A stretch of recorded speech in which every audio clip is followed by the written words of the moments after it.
Chicos, buenas tardes. Vamos a comenzar nuestra clase número 26. Let's start our class number 26. Today we are going to revise Unit 6.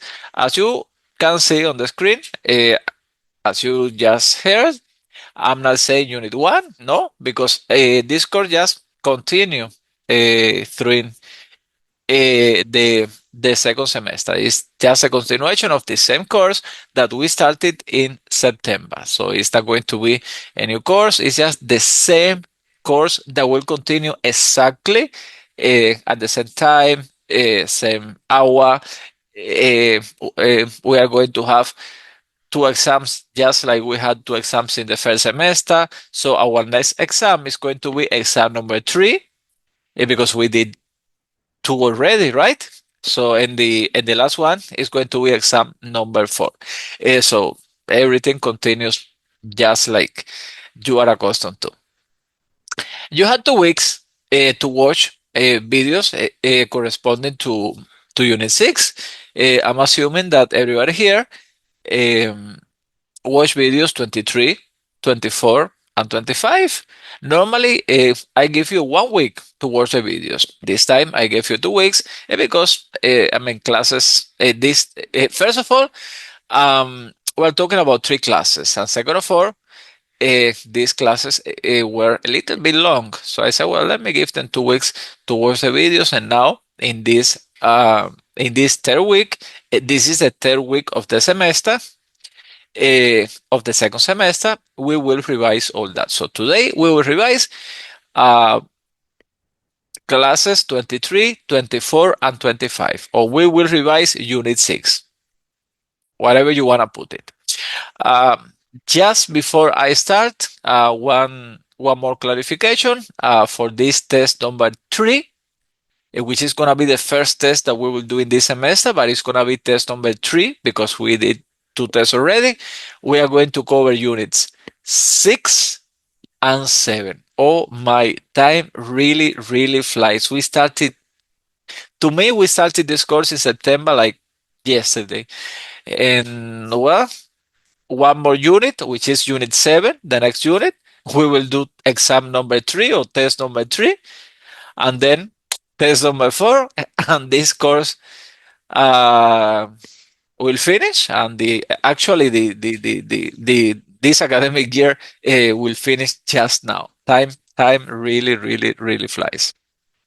Anyhow, what was the vocabulary and the grammar that we studied in Unit 6? Because this is what we're going to revise today. So the vocabulary that we studied in Unit 6 was, first of all, a few verbs that can help you to talk about what you do every day, like actividades diarias, daily activities. Also, we studied words related to food, comidas. Actually, a comida in singular is food, but when you say comidas in plural, that means like meals. Eh, so also los lugares. And that's a lot of vocabulary about los lugares because when we study los lugares, we have to consider first of all prepositions of place like below, above, next to, between, and so on. Actual name of places in the city, like how to say movie theater, how to say school, how to say this and that. And finally, how to talk about where somebody is from. Something that we had covered already, like how to say where somebody is from, like soy de Cuba or soy cubano, soy de Guyana, soy guyanés, but we will go over that again because it's like a way to brush up, a way to avoid forgetting. So all that will be found on pages 138 y 139, 138 and 139. We're talking about our textbook, Dos Mundos. Let's start. Let's start with las actividades diarias, the daily activities. This is just, uh, actually two slides with verbs that most of them you know you've heard about most of these verbs already. I would say that there are just few new verbs here. So the new verbs that we have to learn to talk about our daily activities. See, there are verbs like cocinar, to cook, hablar por teléfono, speak on the phone, that you already know. And some of these verbs are new. So if you want to know the meaning of all these verbs, please go to the vocabulary. Let me go back in time. Can I say go back in time? So see, pages 138 and 139. Pages 138 and 139. I, I, I'm, I'm sending you to those two pages on the textbook where you can see the words in Spanish and the translation in English. Also, if you can go back to class number 23, which that would have made really sense because you were supposed to, I assume that you watched that class already, but anyhow, you can always go back to that class number 23 to know the meaning of all these words. And the second PowerPoint, see, is two PowerPoints, one and two. Two PowerPoints with verbs that we need to know for continue this journey called uh, learning to communicate with uh, basically 400 million of persons all around the world. I mean, persons who can speak Spanish. And also, well, you know that you have to to learn these verbs for the next exam. Also, las comidas, the meals. So, how many meals we have in a day? Well, that depends, but usually people have desayuno, which is breakfast, desayuno. After that, we have almuerzo, which is lunch, almuerzo, and finally, cena, cena, which is dinner. Some persons call the cena, they call it comida, just comida. However, in other countries, they call the lunch comida. That's a little bit confusing, but anyhow, usually, again, we eat three meals in a day.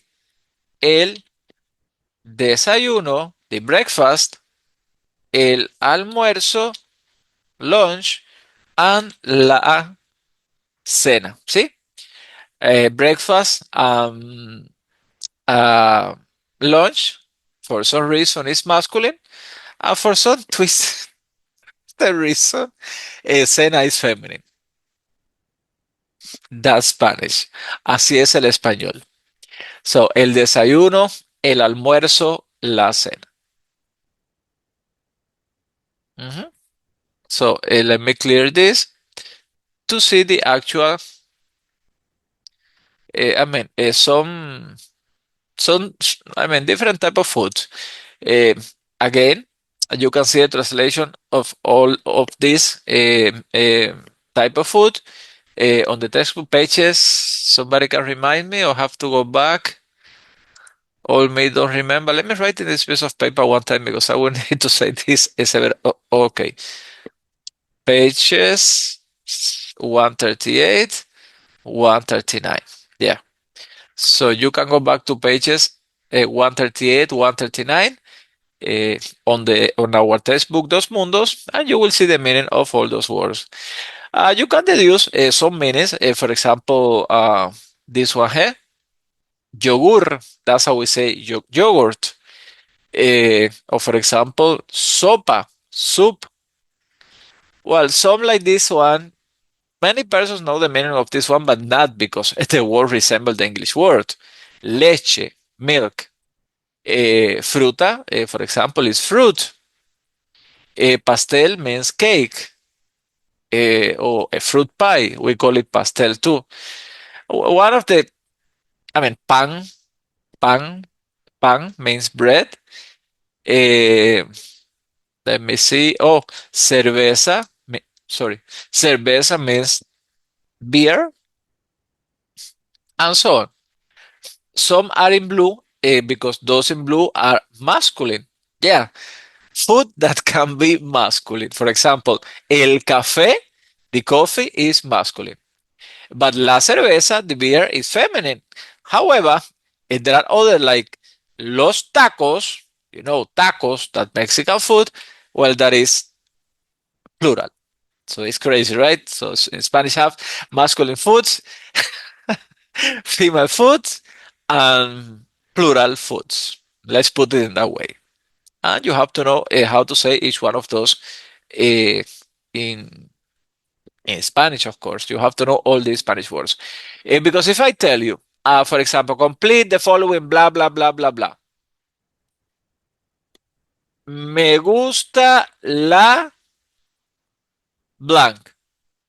And I want you to answer here, please, guys, please, please, please, please, please. I would like you to answer here.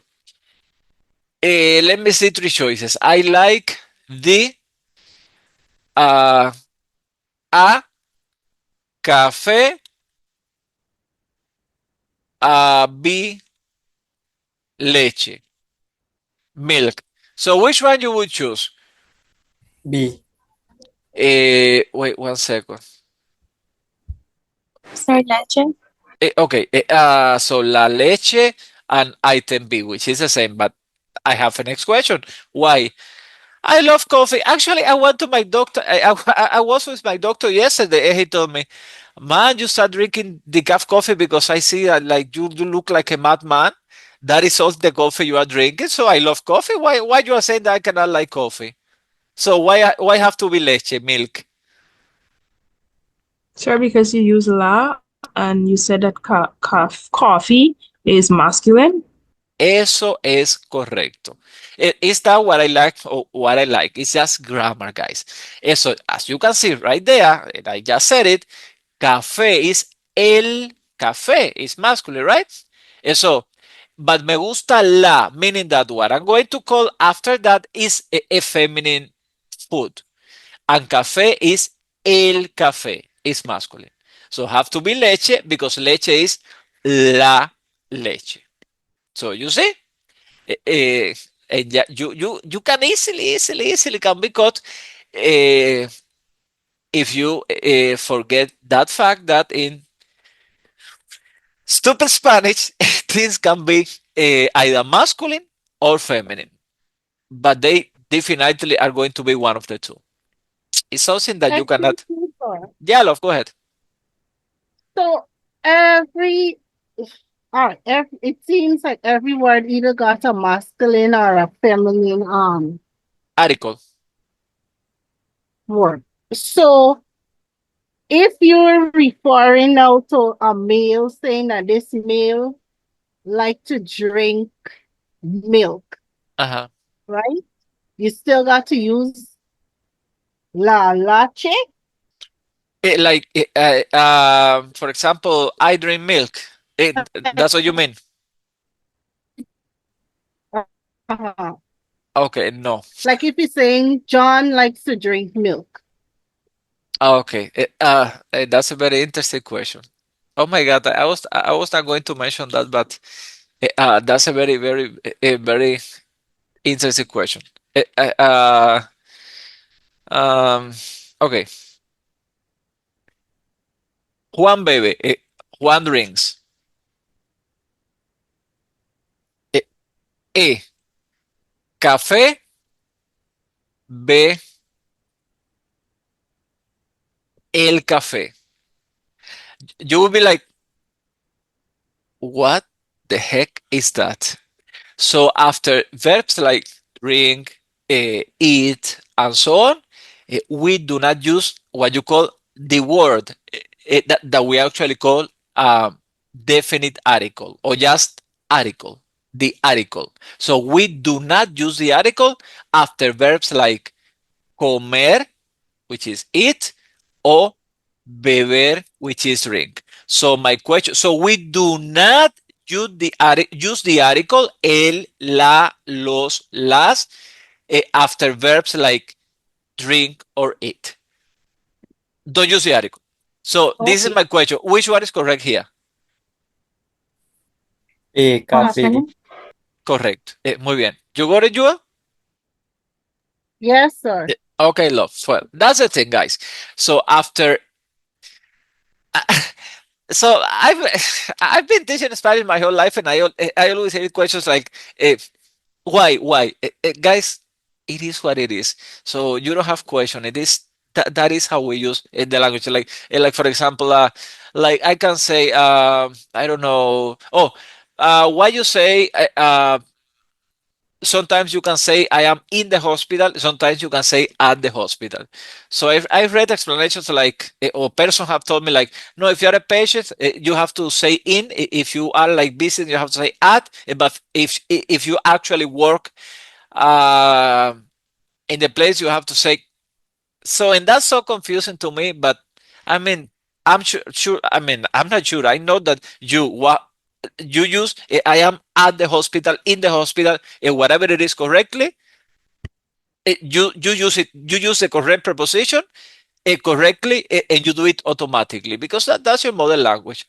So it's anything. Even I teach history of Spanish language at UG. That's one of the courses that I teach. But there are some things that are so hidden back in the time from the times where we not even speak Spanish, and we used to speak Latin in Spain, and then all the invasions of the German tribes. After that, the Muslim from the north of Africa conquered Spain, and that Latin that was already mixed with German added like 4,000 Arabic words and grammatical structure from the Arabic. And so the reason is very hidden back in the times. And I mean, even I can explain you the reason.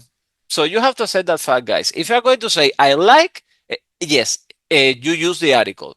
La leche, me gusta la leche, me gusta el café, me gustan los tacos. But when you use a verb like eat or drink, do not do not use the article. So don't say Juan bebe el café. Even I know that at the secondary school, those who study Spanish, so could remember, I mean that they were taught that, but no, that was not correct. So Juan bebe el café. That would be like let me see. It's that you cannot say. It's like okay. It's like um, we were talking about choices, things to drink, like coffee, juice, soup, beer, whatever. And I said, well, what David is drinking? David bebe el jugo. He's drinking the juice. What about Kalia? Oh, Kalia is drinking. Sorry, I was going to say cerveza. No. La leche. So Kalia is drinking the milk. And what about Juan? Oh, he's drinking that next thing, el café. So only in those very specific occasions where you want to point, but that's not like something common. That's not really common. So normally after verbs like beber or comer, to drink or to eat, you do not use the article. Mhm.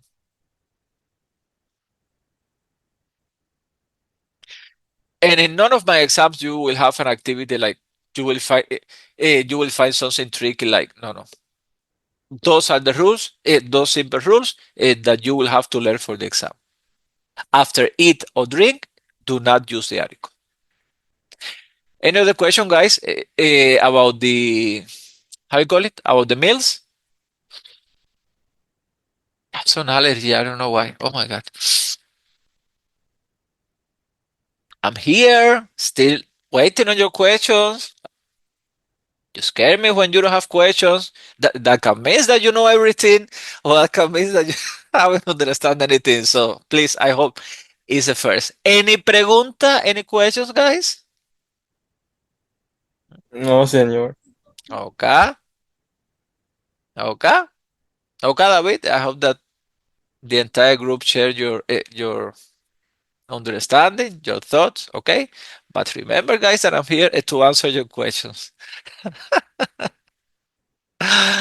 So, los lugares. See, guys, as you can see, lugar means place, like lugar de nacimiento.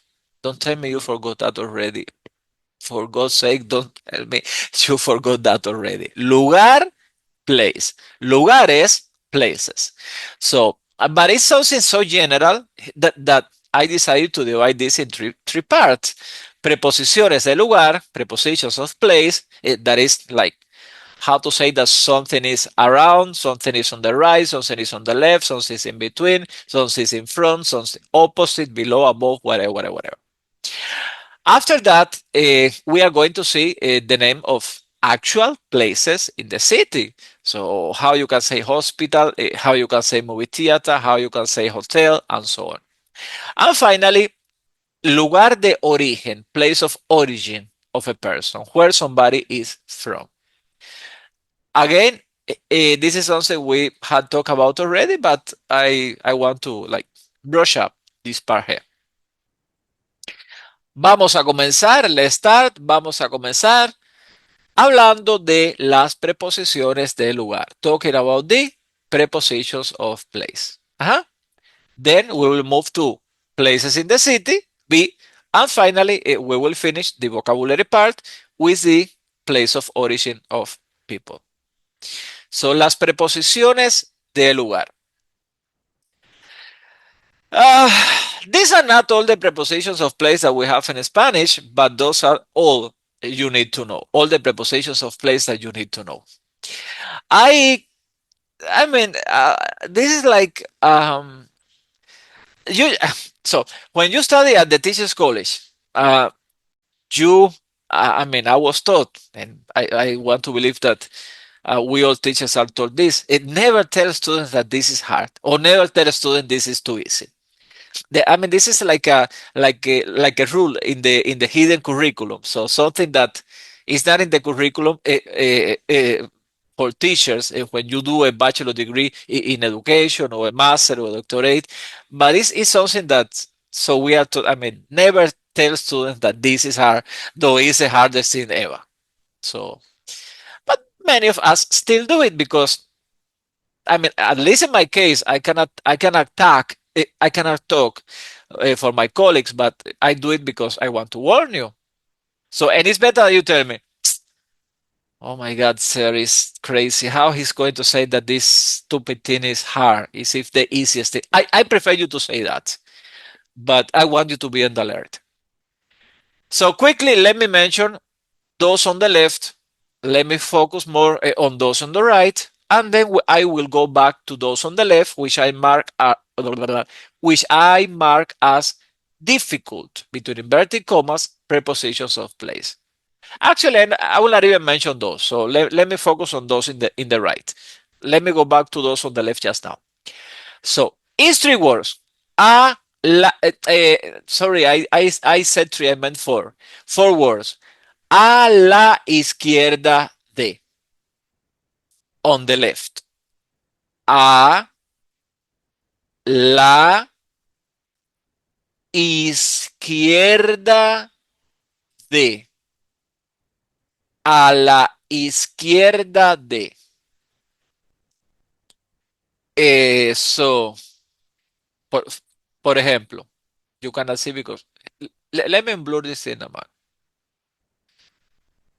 The background is blurred. Okay, now. Mi celular, mi pluma. Some persons call it bolígrafo. So it's just a pen. So, mi celular, mi pluma.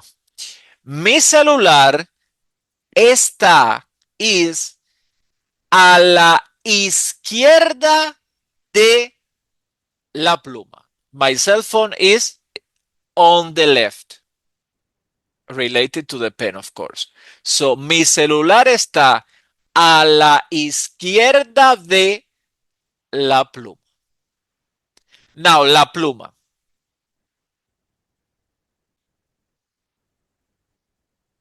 A la derecha de. On the right. La pluma, my pen, la pluma está a la derecha del celular. El celular está a la izquierda de la pluma. La pluma está a la derecha del celular. So here is Juan, here is María. Juan está a la Juan, the cell is me, the cell is Juan. So Juan está a la izquierda de María. María is the pen. María está a la derecha de Juan. So, a la izquierda. Izquierda. A la izquierda de means on the left. A la derecha de on the right. See, it's for words. A la izquierda de, a la derecha de. Any question with those two, which are opposite, of course. So, a la izquierda de is the opposite of a la derecha de and vice versa. Entre. Entre is one of the easiest. Between. Between. Like, I don't know. Well, maybe you cannot really have a clear idea, but Cuba is between oh my God, I was going to mention the Gulf of Mexico, that now is Gulf of America, or it's still Gulf of Mexico. I don't want to talk about that. So Cuba is like, let's say that is between the USA and Jamaica. So if you look in a map, so you can see Cuba between Jamaica and the Gulf of, between Jamaica and Florida, actually. Jamaica and Florida. Florida, the US state. So Cuba is between Florida and Jamaica. Let me say that in English. Not in English, in Spanish. Cuba está. Cuba is entre, between Florida y Jamaica. Florida, Florida. Jamaica, Jamaica. Cuba está entre, between Florida y Jamaica. So I have here Juan here, Maria here. No, no. Okay, Juan here, Maria here, and here my head. No, my head is myself, Juan. So I have here Pedro and I have Maria here, right? So Juan, me, Juan está entre, Juan is between Pedro y Maria. This is easy when you do it face to face, honestly, but anyhow. So Juan, myself, está entre Pedro y María. Juan is between Pedro and María. So because entre is between. Al lado de, next to. My neighbor next door. Oh God, can you believe that? I don't know the name. What's his name again? Oh God. I don't remember my neighbor's name. Okay, let's say my neighbor upstairs, Nathan. So let's suppose that Nathan lives next to me instead of living upstairs. So, I mean, I'm just assuming that it's Nathan. So I don't remember what's the name of this lady? Oh my God. Anyways, Nathan. So, yo vivo, I live al lado de Nathan. I live next to Nathan. Yo vivo al lado de Nathan. See, you use two words. Next to, we use three words. Al lado de. Most of these things ends in de in Spanish with the preposition de.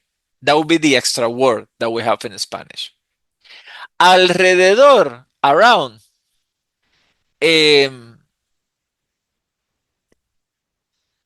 Walk around the table.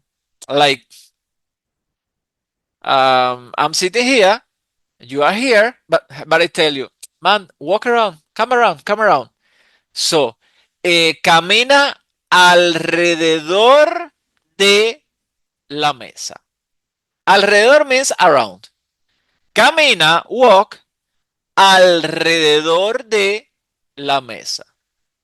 Or for which, one, I don't know, but you can have the false idea, or maybe the accurate idea that we Spanish people are crazy. But for example, in Cuba, you know, there is I mean, traveling is, no, this is serious because traveling is, I mean, it sounds funny to me now, but it didn't sound funny to me when I was living in Cuba. We have a crazy tradition that if you walk around not your house, around your neighborhood, with an empty suitcase on December 31st, so that means that you can have hopes to travel the next day. Yeah, walk with an empty suitcase around the neighborhood, on December 31st. Oh my God, you do that here and people will think that you is a mad person. But I mean, it's okay. Anyhow, laugh if you want. But I mean, it's a tradition that, Cuba, the embargo, all the shortages and so on. So people dream, of traveling and so on. So how can I say, uh, walk around the neighborhood? Eh, because we still don't know that word. So let's just say, walk around the house, right? Let's say walk around the house. Anybody can tell me how I say caminar, walk, caminar around the house? Because you have around and you have house. So how can I say walk around the house? Caminar, which is walk. Camina alrededor de casa. We say the house. So Caminar alrededor la casa. muy bien, perfecto, Calidad. Caminar, walk, alrededor de, around, la casa. We say walk around the house, la casa. Caminar alrededor de la casa. ¿Sí? Dentro de, fuera de. Dentro de means inside. Oh my God, wicked Guyanese. I'm speaking literally and serious, right? Yeah, because I just did this and I regret it the second after I did it. Anyhow, so inside, outside.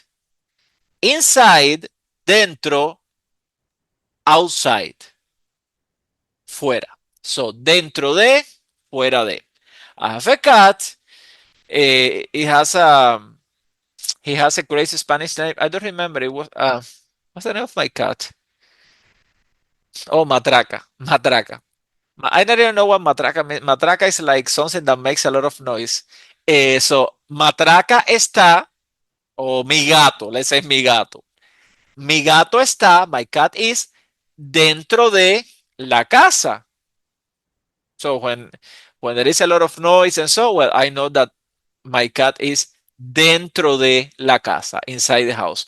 But when I hear like 5 in the morning, poor cat, whichever reason, I lock doors and grills and everything, and I mean, I was sleepy. I didn't realize whatever. The cat had to sleep outside, and everything is grilled. The yard, everything. I don't have any worries about that. That plus has a roof. I have so, and I hear meow meow meow. Yeah, in Spanish, cats do meow meow meow. No meow meow, whatever you say in English. So, and I say, oh, when I wake up and I hear the meow meow meow, I say, oh, el gato está fuera de la casa. So like the cat is outside the house. So dentro de, inside, fuera de, outside.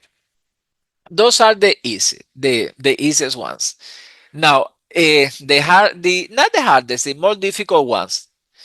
Let's move to the next two slides. So we will see all this in red in these slides. So arriba de, abajo de. Arriba de means like a bird, like a bird that is on top of something but not touching the something. Like the bird is like above, like above the tree. See? It's flying above the tree, not touching the tree. So, el pájaro está arriba de los árboles. The bird is above the trees. Arriba de, above. Now, debajo de means when something is below, but not really covered by the something. So the cat is not covered by the trees. It's just below in terms of position. Above, below. El gato, the cat, el gato está abajo de los árboles. And for some reason, the cat is looking at the bird like, if I catch you. But that's it. But now, when you have something on top of, touching the surface, like on top of, that wouldn't be arriba de. Like the apples are on, or on. On would be more accurate, I think. And so on, well, that is encima de. Encima de. But when something is covered, I mean, by an object like onda or underneath, that is debajo de. You see, the red apples are on top of the table, but the green apples are, what happened? Green apples. I'm becoming a teenager again. So the green apples are under the table. See? Las manzanas. If you do Duolingo, manzana is the first word that they teach you. Apple.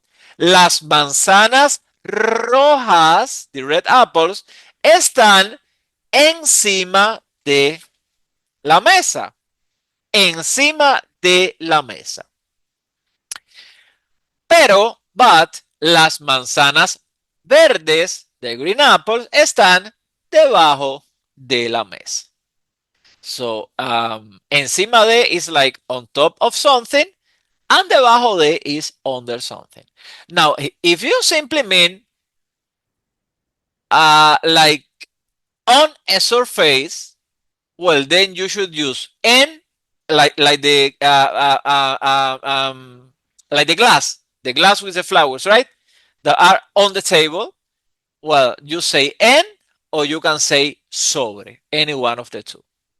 So what's the difference between encima de or en or sobre? That when you say encima de, for some reason you are thinking of something that is under. But when you use en or sobre, you simply state that something is on a surface. So you are not thinking of something under that table. So the glass is on the table. But you don't care, you don't know, you are not thinking of anything under the table. You are simply saying that the glass is on the table. So el búcaro is how you say, how you call this glass when you put flowers, like a vase. El búcaro está en la mesa. Or you can say sobre la mesa, any one of the two. El búcaro está en la mesa o el búcaro está sobre la mesa. En, sobre, any one of the two. But when you are going to establish comparisons between something that is on top of and something that is under, well, then you would use encima de or debajo de. You can also say las manzanas rojas, the red apples, están en la mesa. But that is if you are not going to talk about the green ones. Not sure if you can catch the difference. So when you are making comparisons between something that is on top of and something that is under, you use encima de, debajo de. But when you simply want to state that the pen, oh God, the pen is on the file, so I will say la pluma está en la carpeta. En would be confusing because en would mean inside. So I would prefer to say sobre, on. So the pen is on the file. La pluma está sobre la carpeta. La pluma está sobre la carpeta.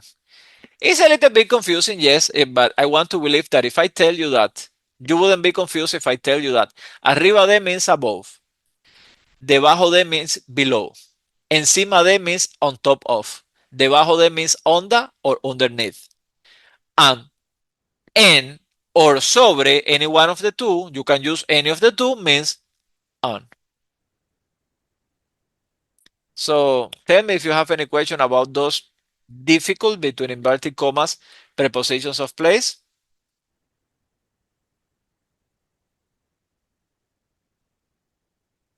Well, in the meantime that you decide to, you are shy and let me see if I ask, is people are gonna make laugh of me, whatever.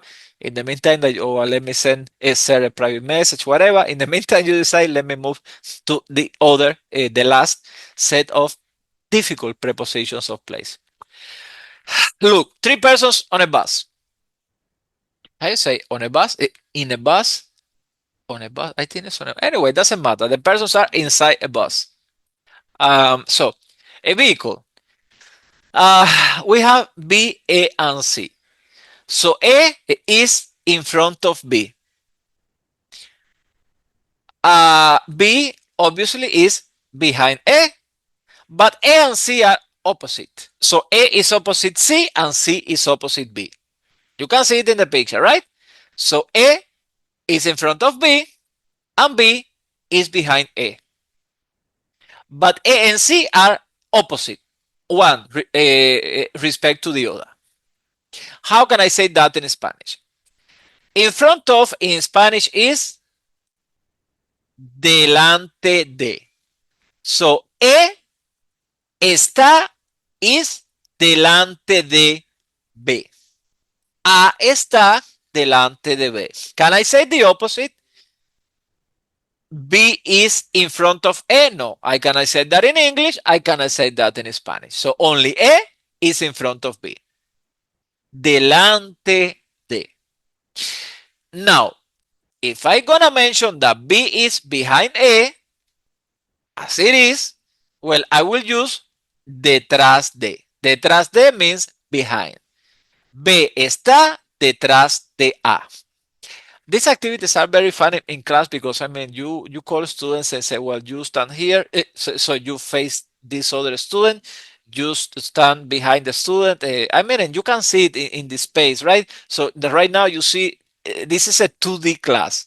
It's not a it's not a 3D class, so it's a little bit hard to understand, but I try my best though. Well, that's it. Delante de, the two words means in front of. Oh, for a change, is more words in English than in Spanish. In Spanish, it's just delante de. In English, it's two words. In English, it's three words. In front of. Now, behind, detrás de. Again, delante de, in front of. Detrás de, behind. Now, you see this enfrente de two times because E is opposite C and C is opposite E. So it has to be the same preposition, enfrente de. A está enfrente de C, the lady E is in front of the big nose guy C, and the big nose guy C is opposite the lady E. So each one is opposite, related to the other. So A está enfrente de C, C está enfrente de A. So A is opposite C, C is opposite B. Enfrente de means opposite, like facing. One is facing the other. Or like my house is opposite the other house. Like let's say Rosa live opposite me. Oh no, actually there's a church right opposite. Let me see. Which one is? This is the front. So, oh, this is middle road. And which one is Junta now? This is middle road. Oh, Junta is here. So Junta. Oh, Junta is parallel to my. Oh yeah. Yeah. Good. So this is the front. Hay una. There's one. Hay una iglesia enfrente de mi casa. There's a church opposite, right opposite my house. You stand in front of my front gate and you can see the church. So, hay una iglesia enfrente de mi casa. And the church people can say, hay una casa verde, there's a greenhouse, hay una casa verde enfrente de la iglesia. So, enfrente de means opposite or facing. Any question about these three prepositions of place? Delante de, detrás de, enfrente de. Or those that we saw before? No, sir. Okay. Well, these are the difficult prepositions of place. Anybody want to translate with me all these prepositions of place, and maybe now we realize that they are not as difficult as we thought before? So what is arriba de and abajo de? Remember the bed and the cat. What is arriba de and abajo de? Above and below. Correct. Now, encima de, debajo de. Remember the apples. On top of and under. Wow. And how you simply say en or sobre? On. On, just on. Now, remember oh my God. So this is the bus, right? The vehicle. Detrás de, delante de. Is what? Behind and in front of. Good. Which one is in front of? Delante de. Delante de. And detrás de is behind. Muy bien. And finalmente, enfrente de is Opposite. opposite or Or face. facing. Muy bien, muy bien, muy bien. You're in my mind. Okay, muy bien, chicos. That's it. So, see, I don't know. It's just a matter of practice. It's just when I have to learn these prepositions in English, oh my God, they are a lot. But now I use them like, oh, three prepositions I will, I cannot use well. 10 years speaking English, basically 10 years is in, on, at. If somebody please tell me the exact difference among those three. But the others, I mean, you get accustomed to use them because, okay. Now, lugares de la ciudad. Sí, chicos, these are places that you can find in the city. You can go to pages, let me see, 138. I knew that I had to mention this again. That's why I wrote it. So all people get tricks. 138, 139. Go to pages 138, 139 on the textbook, and you will see the words in Spanish and the words in English. So there's no point to read. Okay, cine, movie theater, colegio, o. Colegio.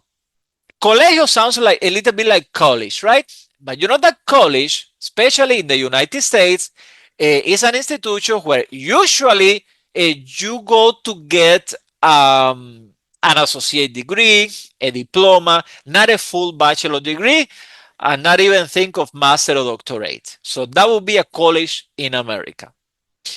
However, in Spanish, colegio is just school. In Venezuela, they used to call schools liceo, especially secondary schools and so on. Well, I would say that colegio is a more standard word for the entire Spanish speaking word. Colegio means school, nothing to do with a university. University is university, universidad, like la Universidad de Guyana, la Universidad de México, la Universidad Internacional Iberoamericana de México. That's where I'm doing my PhD. So, Excuse me, universidad. sir. Yeah, love, go ahead. So, Senor, if someone asks you what school you attend and they say escuela, you can respond and say colegio. Yeah, definitely. Those words are interchangeable. So, colegio o escuela. So you can, Okay. it's like somebody asks you, ¿cómo te llamas? What is your name? And you, I mean, common sense tells you that you should reply, me llamo so and so. But you can say, mi nombre Mi es. nombre. Sí, señor. Exactly. Same thing, same thing.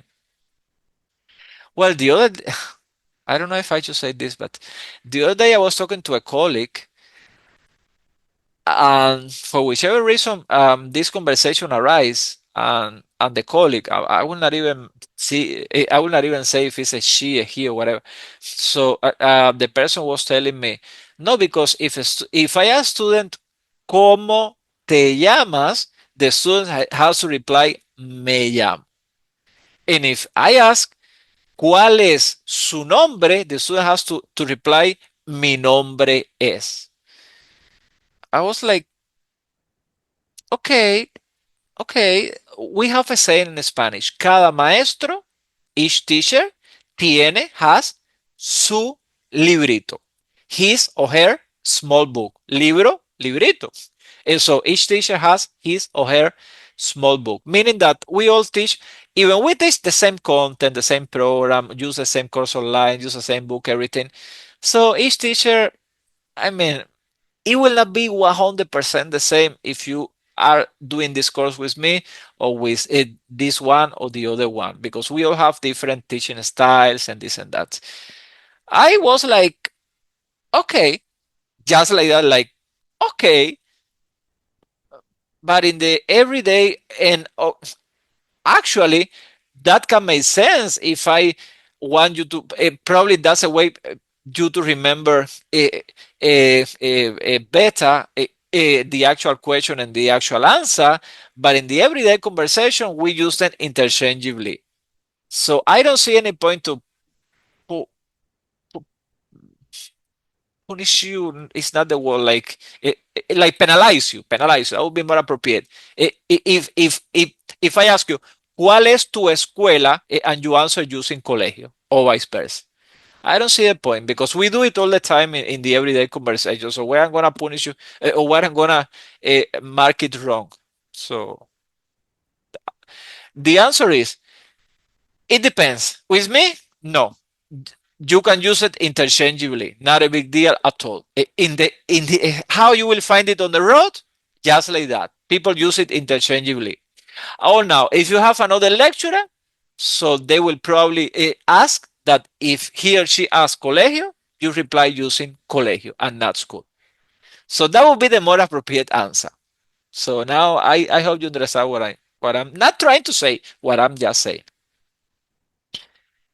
We have here la escuela, school, just like el colegio. That's what I was going to tell you. Colegio, escuela means the same. Oh, well, yes, there's actually a difference. La escuela is feminine. You see la, and ending in e. Now, el colegio is masculine, ending in o, and we use the article el. So, yeah, the great Spanish. And it's the same. But what are we talking about? So, what is this? Pen, right? So, we can say el bolígrafo, or we can say, what's the other word for this? Pluma, la pluma. La pluma. So, el bolígrafo is fully male. So, you see, I mean, this is not right to say, but I mean, see the shape. So, what is masculine? Because see the shape. So, el bolígrafo makes sense. But now you tell me la pluma. And yes, we call it la pluma too. And one day when I sleep on the right side of my bed, I call it el bolígrafo. But when I sleep on the left side, I call it la pluma. Meaning, I call it I mean, I don't have any preference. Not me, not nobody. So, and it's the same object. So, what we are talking about. So, that crazy Spanish language. So, let me see. Blah, blah, blah, blah, blah, blah, blah, blah, blah, blah, blah, blah, blah, blah, blah, blah. Yeah, all the others are pretty straightforward. Oh, the long one. Estacionamiento. Es this one here. Estacionamiento.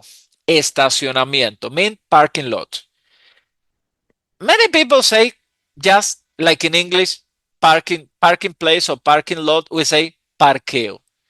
Parqueo. But that's a word that's a word that was in the book, and I had to put it there because that was a word in the book, and I cannot go against the book because the book is our official thing.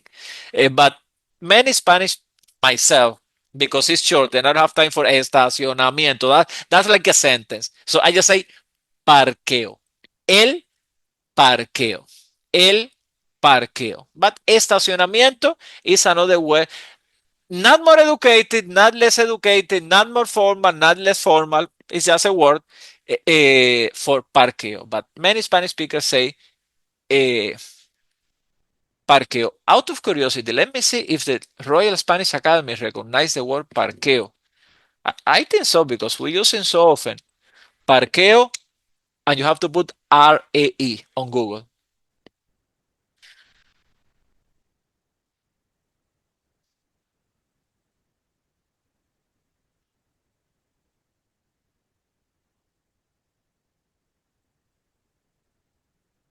Oh, you see? It tells you Bolivia, Colombia, Cuba, El Salvador, Honduras, Nicaragua, and Peru. In all these countries, they use this word and it's a synonym of aparcamiento or aparcadero, parqueadero, estacionamiento, etc. So yeah, the Royal Spanish Academy fully recognized this word, parqueo. So, but you have to learn this one too. Because if I, in the exam, if I decide to use a word for parking lot for whatever, is this one the one I'm going to choose? Because not because I'm wicked, it's just because it's the one that is in the book, in the syllabus, in everything. Oh, remember that it's not hospital. Hospital. First of all, the H is silent. And second of all, you say hos, but we stress it at the end. So we say hospital, hospital, hospital. Like hotel, we spell it just like that, but we read and we pronounce hotel, hotel, hotel. Hotel is not there, by the way. No, it's not there. Anyhow, so those are places in the city, guys, that you need to know. So you need to know how to say all these things in Spanish.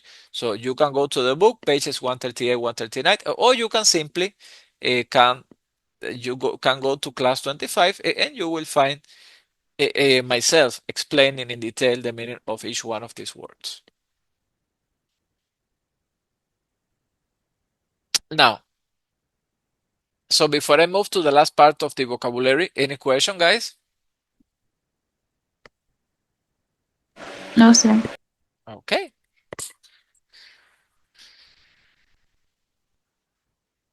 El lugar de origen de una persona, the place of origin of one person. We had already seen this before, guys. This is just like a brush up. So these are Spanish-speaking countries from Central America and the Caribbean. Somebody from Costa Rica is costarricense. Somebody from Cuba is from Cuba in Spanish is cubano or cubana.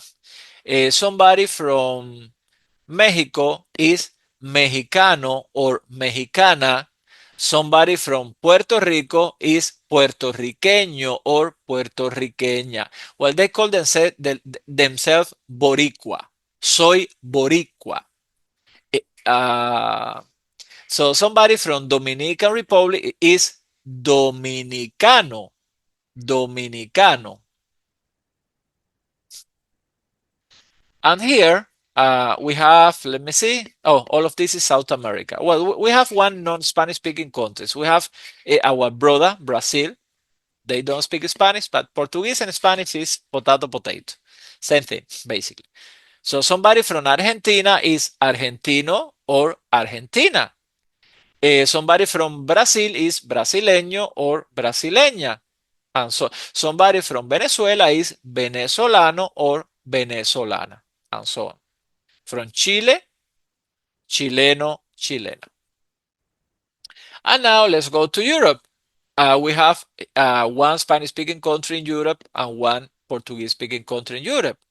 España, anybody from España is español or española, and somebody from Portugal is portugués or portuguesa.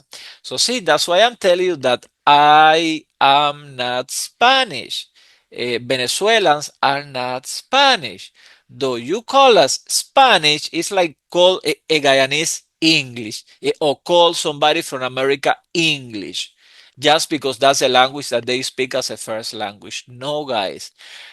Persons whose mother language is Spanish are Hispanics, starting with the letter H. But I know that I will not change that. So you will continue calling all Spanish speakers Spanish, and that's it. But I am Cuban.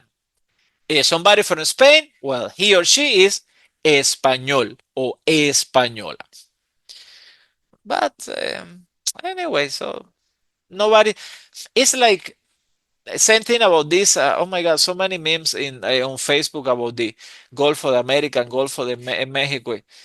I don't know. I don't want to go into politics and so on, but to me, this is my humble opinion that you can share or not. I have so many important things to be worried about. I have so many.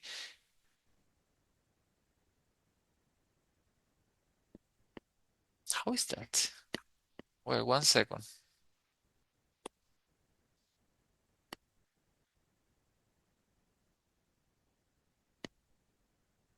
I thought I have heard everything. Some student that went in the wrong bus and got lost and will have to enroll the next class. Okay, not a big deal. That happened to me. Especially in Cuba, that I mean, the buses are like has very long routes and so on, and you can easily fall asleep in one province and and get awake in like in the end of the island. So that happens very often. But I was, when I see the pop up the thing, I was like, anyways. Yeah, that's what I was telling you guys. This is my humble opinion. Um, to me, I have so many things on my plate right now in terms of health, family, and this and that. That yeah, I understand. I understand that has a patriotic implication, a historical thing, and this and that. But to me, if they rename the capital of Cuba right now, and then name instead of Havana, they put it, they call it New Amsterdam. I'm like, man. So I have many important things. I don't know why people is making a fuss of things like that. I understand. I understand people who died for the I mean fighting for the I mean for the independence of countries and this and that. But anyways, anyways, en fin, as we say in Spanish, en fin. Yeah, love, go ahead. Sorry for someone's origin. For me, would it still remain Anglo-Virgenesa? Yeah. Well, I don't really understand the question, but I mean, not the question, why you answer the question, but yeah, yeah, definitely. That's one of the things that how you call him hasn't changed so far. I don't doubt that the what. Well, a question, because Virgin Island still belongs to the United Kingdom, right? I mean, Yes, sir. oh no, no, no, because guys, this war is good. This war, love. I mean, I just share with everybody the joke about the boss and so, but I was not. I didn't meant to make fun of you, nothing at all. Actually, I didn't mention your name, but that was a funny thing that I saw that because I see the message popping up on the corner of my computer. I say I got lost in a bus, and I remember one time that happened to me. And anyhow, yeah, love. I will tell you because this war is going so crazy that tomorrow we are going to wake up. Suriname belongs to Guyana. I don't know. I was going to say Venezuela, but no, that would have been a bad joke. So, Venezuela and Guyana are one country, and the capital is Cayenne. I mean, the capital of French Guyana. I don't know. I don't know. I wouldn't be surprised of anything, but I mean, yesterday, as you say in English, last time I checked, BVI were part of the United Kingdom, so that hasn't changed. So yeah. So you are still Anglo-Virginense. Okay, love? So let's continue, guys. Yes, sir. Okay, let's continue. And we had answered these questions before. We had to study these questions for test number 2. So imagine that you have a Hispanic friend, right? Where is your friend for? And what's your friend's name? So you simply have to think of a country and a name. Look, let me go back. Let me go back to the Central American and the Caribbean Spanish speaking countries. See, so how many choices you have? Costa Rica, Cuba, El Salvador, Guatemala, Panama, Nicaragua, Mexico. Spanish names, you have my own. Actually, I have two, Juan and Carlos, and Juan Carlos, which is a name to combine. So we have Pedro, María, José, Miguel, Julio, Ernesto, Rosa, Teresa, Carla. The feminine of Carlos is Carla. The feminine of Juan is Juana. And all are very used names in Spanish speaking world. So let's try to practice a little bit.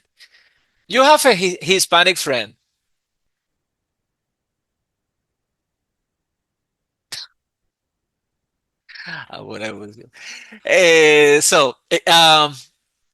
¿De dónde es tu amigo? So, tengo un amigo de México.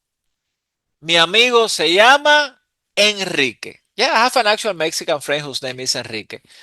So who can answer these two questions to me? I will ask the questions and you will answer the question. Oh my God. But if your friend is from a Hispanic friend, his or her last name cannot be seen, Persaud, Smith, Duke, or Rambaram, or no. No, because those are not typical Spanish names. So let's be realistic here. So who can answer that? I will ask the two questions and you just tell me the answer. Come on, come on. All of you have Spanish friends. Don't lie. So, sir, we're putting first and last name. Riona, ¿de dónde es tu amigo? I know that you have a Hispanic friend. ¿De dónde es tu amigo? I want to let you finish the question. I know.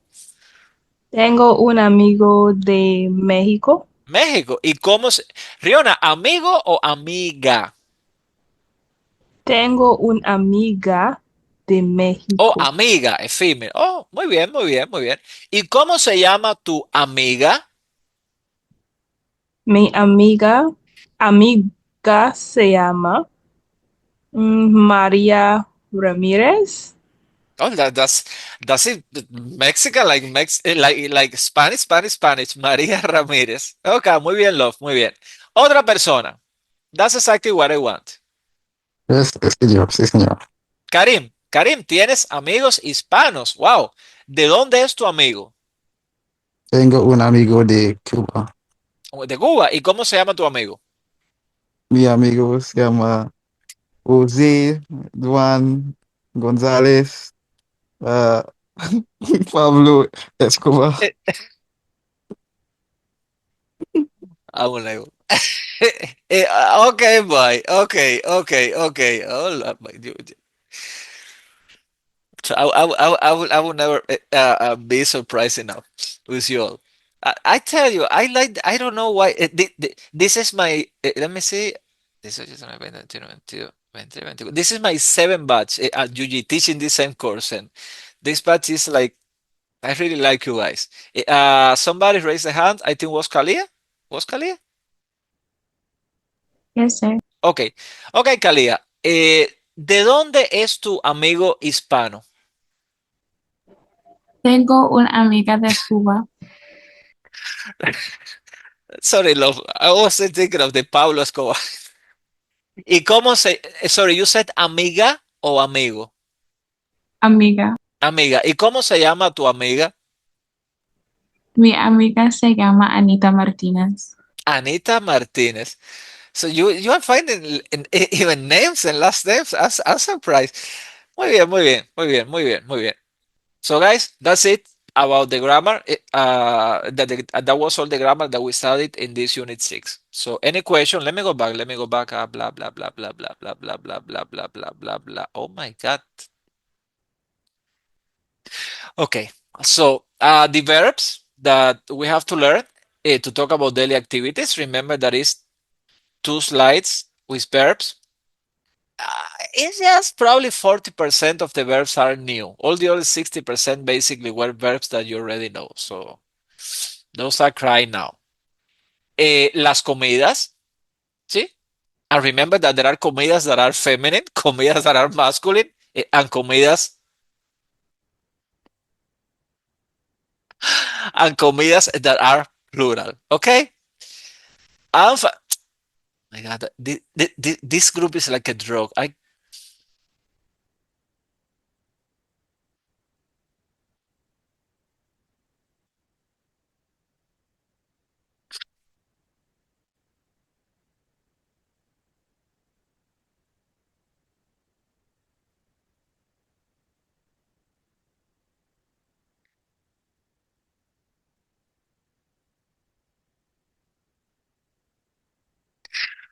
Oh my God.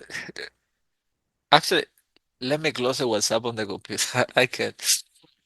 And the 13 that we studied in terms of vocabulary related to Unit 6, analyze seriously, is, I forgot what I was, los lugares, right? So we studied prepositions of place. We studied actual names of place in the city. See, the prepositions of place is this, place in the city, and also the place of origin of people. Like somebody from Costa Rica is Costarricense, somebody from Cuba is Cubano or Cubana, and so on. And we quickly brush up these two questions that we had to already work with in the first semester. So let's see the grammar that we studied in this unit 6. For a change, it was not too complicated because, I mean, repaso. Repaso means review. So we're going to review something that we studied, that we evaluated, that we cry over, that we laugh of. So the present of regular verbs. So o, a, sa, amos, an, o, ese, amos, en, o, ese, imos, en. So how conjugate verbs in simple present. Regular verbs, regular verbs. So we are going to start talking about irregular verbs now in this second semester. And that's exactly the second point, some irregular verbs, but just 3. Hacer, to do or to make, salir, go out, and jugar, to play. Because in other, I had closed this. So, and in next unit, we will actually study like different patterns to conjugate. Same thing that we studied patterns to conjugate regular. You guys leave the group and pay attention to the class. So, and if I was a student, I would be in the group, not in the body class. But this is what I have to say. Period. So, yeah, like we studied patterns to conjugate regular verbs. There are patterns to conjugate irregular verbs. So in next unit, we will study those patterns to conjugate irregular verbs. So far, we will just study the conjugation of 3. Hacer, salir, and jugar. And finally, let's see 3 combination of verbs that we will see the meaning. And those 3 are irregular. Irregular, like very irregular. So we will study and we will revise the conjugation of regular verbs, and we will see the conjugation of 6 irregular verbs. So what's this about reviewing conjugating regular verbs? Blah, blah, blah, blah, blah, blah. You remember that to conjugate regular verbs, first of all, you have to remember that there are 3 types of verbs in Spanish. AR verbs, like llegar, ER verbs, like comer, and IR verbs like escribir. So the ending of the verb define the type of endings that I have to add when I conjugate them. I mean, the ending of the infinitive. Infinitive is the virgin, original, unconjugated verb. So let's say one AR verb, one ER verb, and one IR verb. Our AR verb for this class, just for the brush-up, is llegar. So how I conjugate llegar? I drop the end in AR and I add the rest, the remaining part, which is the stem or the root or the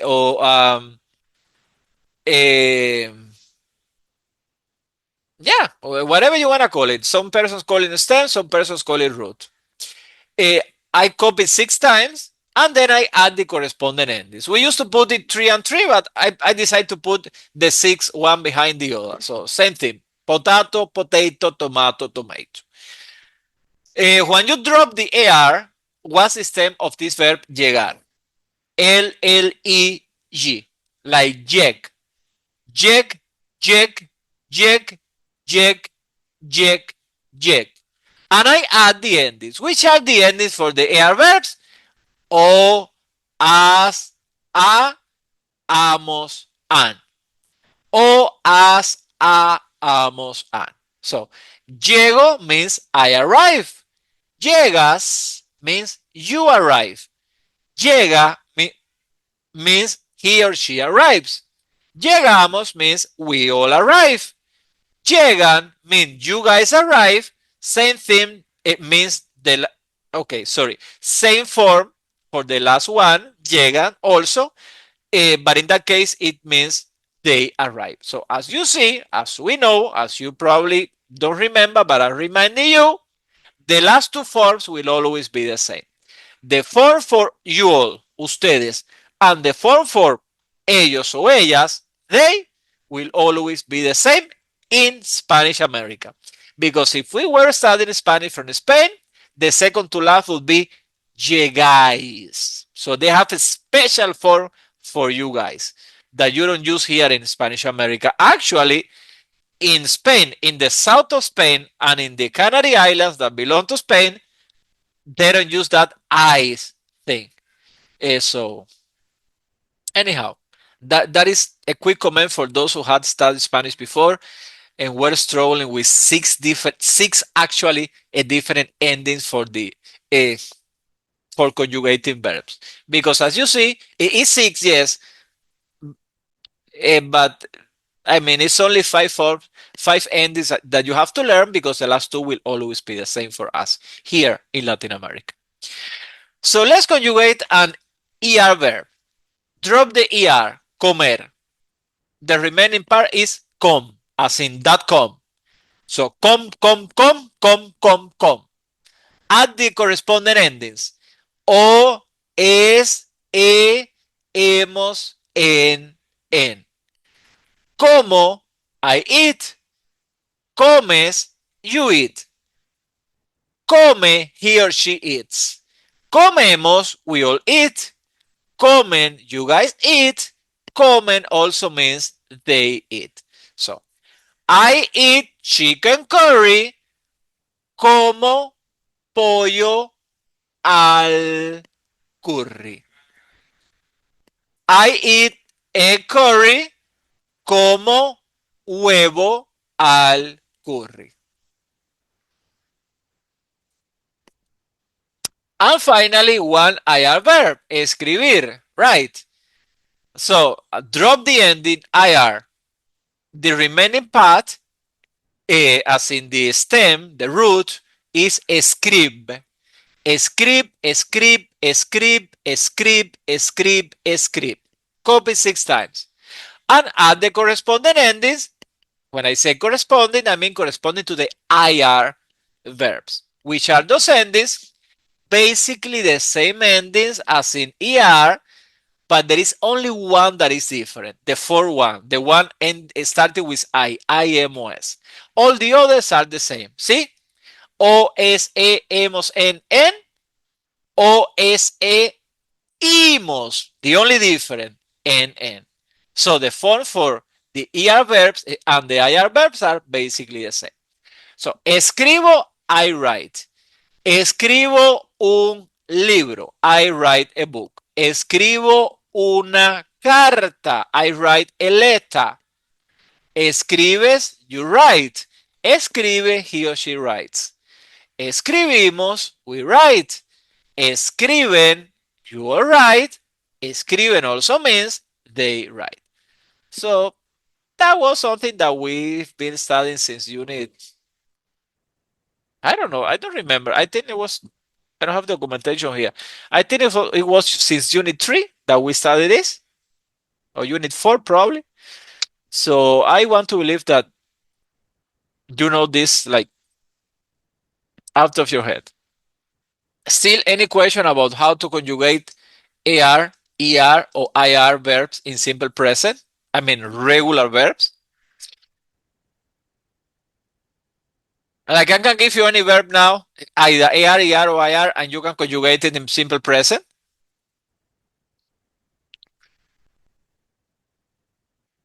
I don't know. When you don't have questions, it's like I start getting nervous. So let's see 3 irregular verbs, guys. So, chicos, let's see how to conjugate these 3. Let's see what these 3 verbs means, their meaning, and let's see how to conjugate them, right? So the first one, hacer means to do or to make. Yeah, like we have one verb, sorry, you have one verb to be, and we have two, ser and estar, and they are not interchangeably. So you cannot use ser when you want or estar when you want, though both are translated as to be in English. It happens, it is the other way around now. So that we have only one while you have only two. So it's me who has hard times now, not you. So trying to figure out if I have to say do or I have to say make.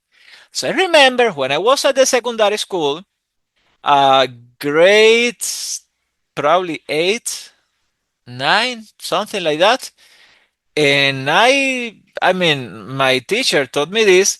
I remember that she used to say, well, do is when you are going to hacer, because she used a Spanish word, something that is not like touchable, tangible. And make is when you are going to hacer something that is something that you really build. Like, for example, you are going to, you say make bread because you actually touch it and know it and so on. But you say, do the homework, something that I didn't really understand because I actually write it and so on. But she said, well, it's nothing like you construct, that you build.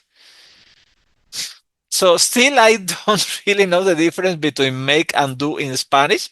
So what the heck, you have to have two verbs if we simply have one and we are so happy with only one. But anyhow, so that make it, that hacer means both to do or to make. So whenever you use one or the other, in Spanish it's just hacer. So how we conjugate hacer? So you can see that that verb is, you would say, semi-regular because there is only one form that is not regular. But there is nothing like semi-regular. So it's regular or irregular. So nothing like in between. So that verb has the yo form, the I form is irregular because the when you drop the end in er, this stem is supposed to be HEC. But in the first one, in the first form, the stem is that HEC is HEG. Do you see that? That's why. That's the reason why I highlighted in how you call it, in amarillo, in yellow.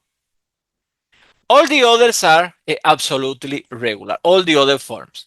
But the fact that only one form is irregular makes the entire verb irregular.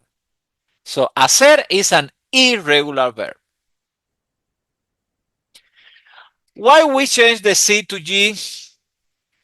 There are 1 million of historical reasons, explanations, because this verb comes from two different Latin verbs, from two Latin verbs that were merged in the evolution of the Spanish language or whatever.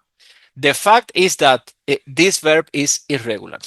And I make or I do is hago. Like I do the homework, hago la tarea. Oh, well, the others are regular. Haces, hace, hacemos, hacen, hacen. As in HSC and the corresponding endings. But for the first one, there is a change in the stem that makes the entire verb irregular. There is another irregular verb which is salir, to leave or to go out. See, same thing that the other one. Only one form, the yo, the I, the yo form is irregular. All the others are regular. The stem is S-A-L. But in the yo form, the stem is S-A-L-G. There is an extra letter in this case. So that fact that the only one form is irregular makes the entire verb irregular. So salgo, I go out. Sales, you go out. Sale, he or she goes out, and so on. And guys, you have to learn these verbs with their irregularities. This is like don't be too stressed out about these few regular verbs now, because in the next unit we will actually study patterns. We will study 17 irregular verbs. And these three verbs are part of those 17. This is just like a brush up for you to know that irregular verbs exist. And the third and final irregular verb that we are going to see so far is jugar. That you see that this one is more irregular in terms of the stem is J-U-G when I drop the air, right? But when I conjugate it, the stem is J-U-E-G. You add the letter E after the U for almost all the persons. Oh, crazy Spanish, I know. So this is the third irregular verb that we would be studying today. And you have to learn how to conjugate these three regular verbs. However, again, don't stress out so far because in the next unit, we will study 17 irregular verbs with some patterns that will help you understand better how these irregularities work. So far, I'm just leaving these three regular verbs for you to see, for you to enjoy, for you to uh, get psychologically ready to the fact that there are irregular verbs in Spanish.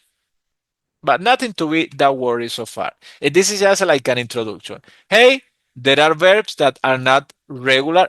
It's not as simple as drop the ending and add the correspond and add it, drop the ending for the original verb and add the corresponding endings. So it's not as easy as that all the time. So that's the only thing that you have to keep in mind so far. Well, to finish the class, guys, there are three special verbs combinations, which are ir a, going to, ser de, uh, to be from, and estar en, to be located somewhere. So let's see that in detail. Okay, the verb ir a. Actually, verb combination, because you see is a verb with a preposition. Ir a is like go to, like move towards a place. If I go to Cuba, voy a, one second. Okay. Voy a Cuba. But you can skip the E. The E is part of the verb. This is something that we call verbal periphrasis in Spanish, periphrasis verbalis, which is a combination of verbs and other words. So, voy a Cuba. Voy a Islas Vírgenes. I'm going to Virgin Islands. Voy a Nueva York. I'm going to New York. Voy a Jamaica. I'm going to Jamaica. Voy a Santa Lucia. I'm going to St. Lucia. Okay, let's say that Karim can afford pay us a plane ticket to all of us to go to St. Lucia. and then I will pay the plane ticket to continue to London. So don't worry. On me. I mean, this is as a class exercise, please. Don't. I don't want that this be like Team KFC and so how can I say we all are going to St. Lucia?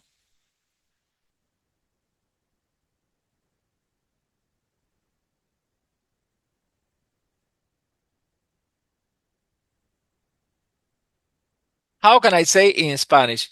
We like nosotros, are going to St. Lucia.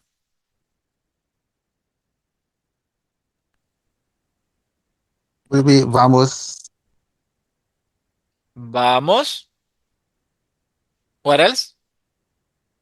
The next word is just one letter.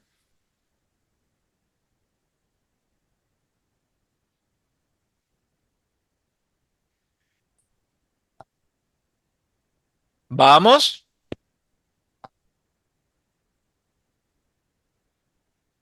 Yes, Papi, yes, sir. remember Yes, sir. that it's A. Uh-huh. It's like, Santa Lucia. But Sorry, Karin, you are breaking up. Can you start over by? yes, sir. So I'm saying, can you hear me now? Loud and clear. All right. So I was saying vamos a Santa Lucia. Perfecto, perfecto, perfecto. Vamos a Santa Lucía. I need on you. Okay, vamos a Santa Lucía. Perfecto. How can I say, guys? Let me delete all this nonsense that I did here. This okay. Now it's crystal clear. My brother is going to Mexico. My brother is going to Mexico.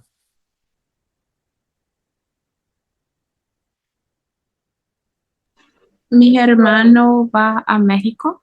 Perfecto. Mi hermano, which is my brother, that's a subject, that's the person who is doing the action, va a where? México. Muy bien. Mi hermano va a México. Now I want to say like my father is going to Barbados. Barbados. Barbados. Barbados. So my father is going to Barbados. How can I say that in English? In Spanish. Mi papá va a Barbados. Perfecto. Mi papá or mi padre, same thing. Mi papá va a Barbados. But my point, you cannot miss the A, which is the letter E in English. Okay? You cannot miss it because it's ir a, not simply ir. Is because A means two guys. If you miss the A, it is like my father is going Barbados. Well, in Guyanese Creole, probably that can sound like okay, but in standard English, you never say that. So my father is going to Barbados, right? So in that to is a or the English letter E. Okay, so don't forget the a, and it will be marked wrong if you miss the a or the English letter E. Uh-huh.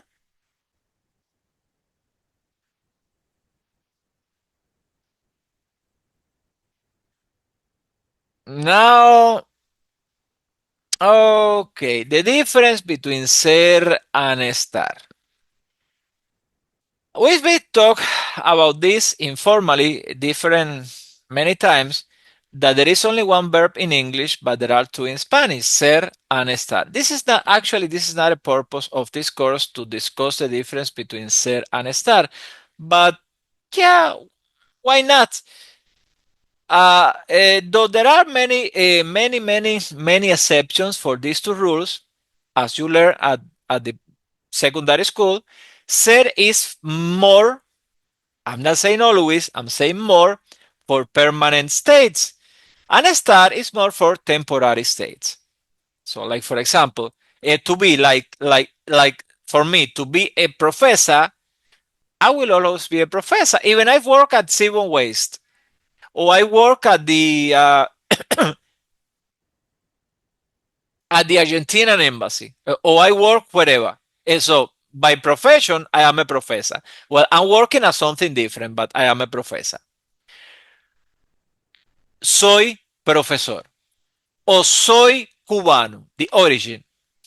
Right now, I am Guyanese. I have the Guyanese citizenship, but I have the Cuban citizenship too.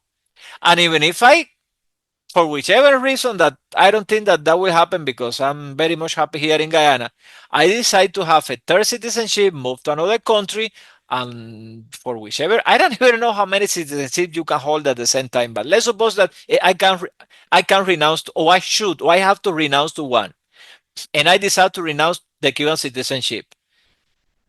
But I can renounce to the fact that I was born in Cuba. So even I renounce to the Cuban citizenship, I will be Cuban forever because I was born in Cuba. So I like it or not, I am Cuban and I will forever be Cuban. So, soy Cuban. So these are things that are permanent. So you say, well, why soy estudiante if I will not be a student forever? Well, because for professions or things that you are doing, like study or work, you almost always use ser. Because in 2 years, 3 years, with the grace of God, you will not be students anymore, at least not undergraduate students. But still, you have to say right now, soy estudiante. Now, estar means to be also, but for temporary states. Right now, I am in my bedroom, my bed, right here. I mean, it's a mess, so I will not stop the camera. But you saw that like 10 minutes ago, I went to the living room to see what was going on, that noise and the voice and so. Um, so now I am in the living room, but in the next 5 minutes, I can be in the toilet, I can be in the kitchen. I am in 112 meter road, but I can be in, I don't know, 150-meter road across the road if I go to visit the neighbor. So I'm just saying. So to be located somewhere is something temporarily. I can be here now, and in the next 3 seconds, I can be somewhere else. That's why for like I am, meaning location, we use the verb estar because location is one of the most temporary things ever. Also, we use estar, that we will study this in the next unit, in unit 7, unit 7, for your state of mind, like when you are tired, when you are happy, you can be in love right now. In the next 10 minutes, you can be unloved. You can be tired right now. You can take a quick shower, a nap, whatever, and in 20 minutes, you are fresh as a rose. You can be happy as a lark, but you can check your bank statement, and in 3 seconds, you can be like the saddest person ever. So I mean, just saying. So in those cases, we use the verb estar. Both means to be, but we have two different. It's like this is a little bit kind of embarrassing sometimes because I mean, you are my colleague, my female colleague, and I tell you, oh, um, a random day, I tell my female colleagues, oh, eres linda, you are pretty, you are very pretty, eres muy bonita. But then, yeah, she is aware that she's happy. But one day, my colleague is not that pretty or whatever, or doesn't really put makeup and look like kind of mess. And suddenly she came like sparkling and beautiful, and it's, estás hermosa, you are beautiful. And it's like, I mean, she can't slap my face because what do you freaking mean? That I'm not beautiful, that I'm just pretty today. What about the rest of the days? So using these verbs can be a little bit embarrassing sometimes. Of course, in English you will find ways to say that because you can say you are pretty, like you are always pretty, or you look pretty. Yeah, you can always find ways to But in Spanish can be a little bit embarrassing when you use these two verbs sometimes. I mean, the fact that we have two different verbs can be embarrassing sometimes. But anyhow, to be. For permanent states, ser. For temporary states, estar. Many exceptions, but basically that's it.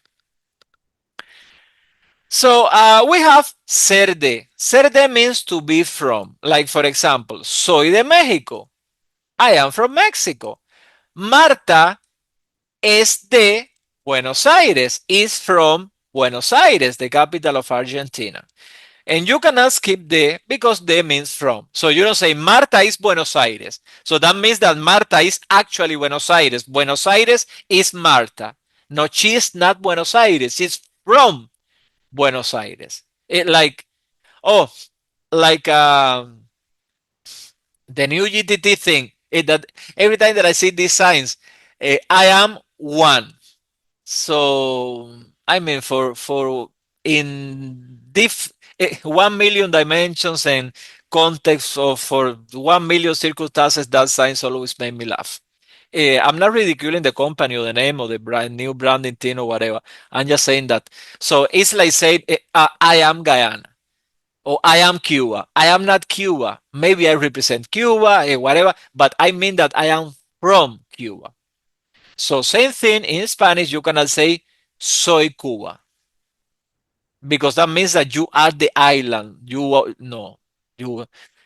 So soy de, es de, somos de. We are from Guyana. Somos de Guyana. Never forget the de, de, de, from. And finally, we have estar en.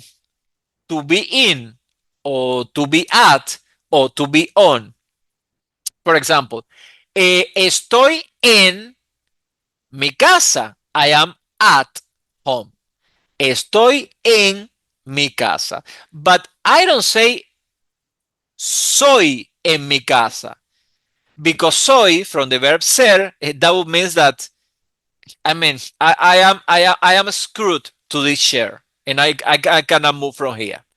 So estoy en to be located. Where are you right now? ¿Dónde estás? Oh, estoy en mi casa. I can ask David right now. ¿Dónde estás? Where are you from? He can tell me. Estoy en Londres. I'm in London. But he can tell me. Estoy en el Rupanuni. I'm in Rupanuni. Or he can tell me. Estoy en casa. I'm at home. Or who can tell me now? Estoy en mi trabajo. I'm at my workplace. I guess that some of you are at your workplace right now. So that's about that. Estar en. That means to be in or to be on or to be at. And those were the verbs ir a, ser de, estar en that you have to learn how to use because those are very short, as you see, but very, very important verbs that we use all the time in Spanish.